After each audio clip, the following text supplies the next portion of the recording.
बिहार में नेताओं ने पहले चरण के लिए तैयारियां पूरी कर ली हैं। इस बार पहले चरण में कई नेताओं की साख दांव पर लगी है, क्योंकि इस बार का सियासी समीकरण पिछली बार की अपेक्षा बहुत अलग है।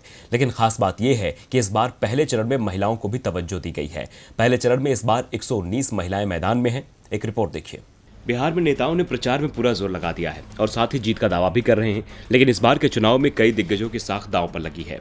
जी हां, पहले चरण में 71 सीटों पर मतदान होने वाला है। इसमें सबसे ज्यादा 37 सीटें महागठबंधन के दांव पर लगी हैं। आधी से ज्यादा सीटों पर अभी आरजेडी और कांग्रेस के पास ही हैं। इन विधायकों को अपनी सीट बचाने के लिए सबसे ज्यादा जुगत करनी पड़ रही है। जिन 71 सीटों पर 28 अक्टूबर को वोटिंग होगी, उसमें आरजेडी की 28 और कांग्रेस की 9 सीटें शामिल हैं, जबकि आरजेडी के बाद सबसे ज्यादा जेडीयू की 19 और बीजेपी की 12 सीटें शामिल हैं। इसके अलावा एक सीट इमामगंज, जहां से हम के जीतन राम मांझी, और चेनारी सीट से ललन पासवान ने जीत दर्ज की थी। इस बार दोनों जेडीयू कोटे की सीटों पर चुनाव लड़ रहे हैं। ललन पासवान तो पहले ही जेडीयू में शामिल हो चुके हैं। इस बार के गठबंधन में हम की साझेदारी भी जेडीयू के साथ है। फिलहाल चुनाव के पहले चरण की तैयारियां पूरी हो चुकी हैं। पहले चरण में कुल 1066 प्रत्याशी मैदान में हैं।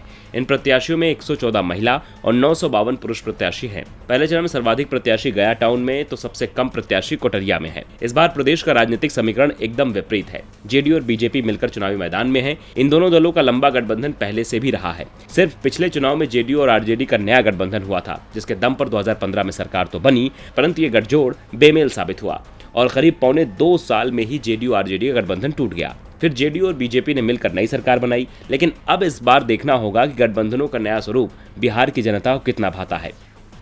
डीवी लाइव की रिपोर्ट।